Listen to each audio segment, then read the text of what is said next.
For me, there's something about floating on a river that just feels right.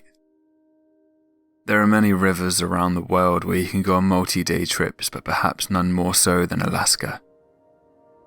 So when I got asked if I wanted to go on an 11-day rafting trip down the Tatshenshini River in the Yukon and Alaska, I jumped at the chance.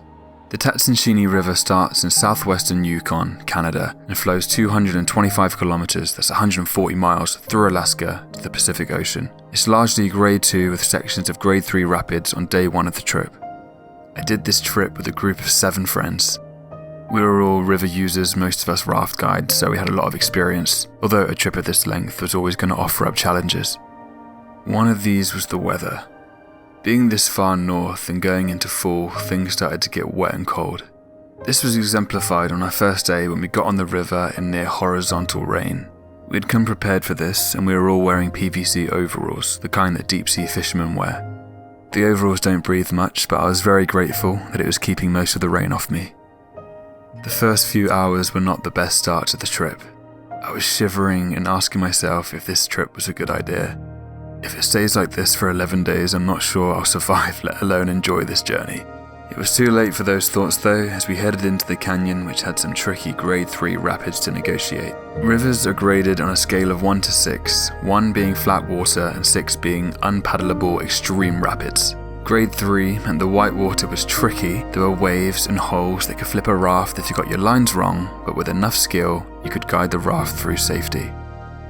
Obviously, we didn't have enough skill because as we came into a tricky corner, our raft got pushed into a sharp rock. We didn't hit it hard, but it must have been just at the right angle that it made a 30-centimeter gash and the front of our raft quickly went flat.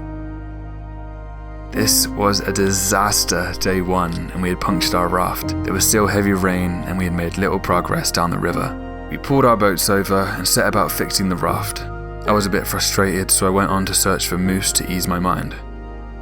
I didn't find a moose, but I did find a massive antler, which was pretty impressive. By the time I came back, the rip had been patched, but we had to wait overnight for the glue to set. Things were on a knife edge at this stage. There was talk of pulling the pin before we got too far down the river. We decided to see how the raft looked in the morning and make a decision then.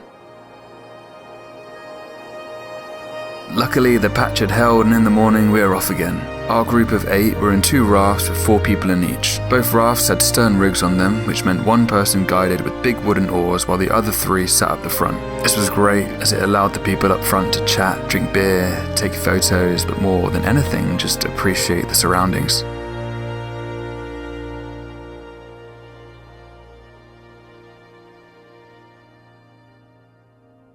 We would rotate around so people would guide for an hour and then swap. This was great because it felt like we were doing something even though it was only about 1 to 2 hours of exercise a day. We did have to be careful though that we didn't have too many beers before we took over steering. I mean, we had already crashed the rafts once. Our second day we made good progress. The rain started to ease off, but it was still cold.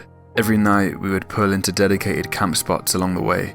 It was always a bit disconcerting when you'd put your tent on fresh footprints of a grizzly bear, but I guess that's what comes with the territory.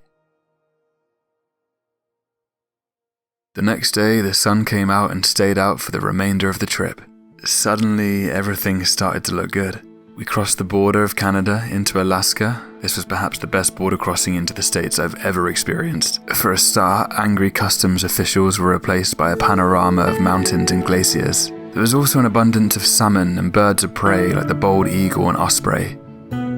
For those 11 days, our lives became very simple.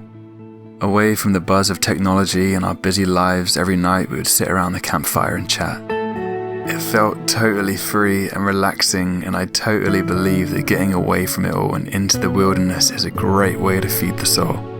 At our campsites, there was often some nice walks we could do. One memorable one was going onto a glacier and playing around in the crevices. It's an absolute tragedy to think that the way the climate is going these days, these glaciers may not be around for too much longer. As we drew to the end of our journey, we came into Inject Lake. This lake is filled with icebergs that carve off the several glaciers that flow into it. It is just surreal as your raft is dwarfed by these massive floating chunks of ice. Visions of Titanic are common, except that we're in a boat that is much smaller. We camped on the side of Alsek Lake and had a rest day here. It was amazing, as in the morning you would wake up and the lake looked completely different. These house-sized icebergs that you just saw yesterday are now gone or in a different place. Our finishing spot was in Glacier Bay on the Pacific. There was an airstrip here that we were being picked up from in a small fixed-wing plane. I decided to go for a run. Before long, I ran into a local fisherman who told me that going for a run in this area was a bad idea. Apparently, because of the spawning salmon at this time of the year, there were grizzlies everywhere, and chances are I would meet one of them on my jog. I considered that sound advice and decided against continuing my run. It wasn't an easy sleep that night though, as I had a thought of how easily a bear could tear through my tent if they were having an unsuccessful time fishing. Our flight back the next day was spectacular. It's amazing to see the landscape and the journey we had just made from the air. We flew back to Skagway, which is an historical gold mining town popular with cruise ships. River trips always take you into some amazing country, and this trip was no exception. It seemed to be the perfect balance of challenge and wilderness, but also relaxation. If you ever get the opportunity to go on a multi-day river trip, jump on it. I'm sure you won't be disappointed.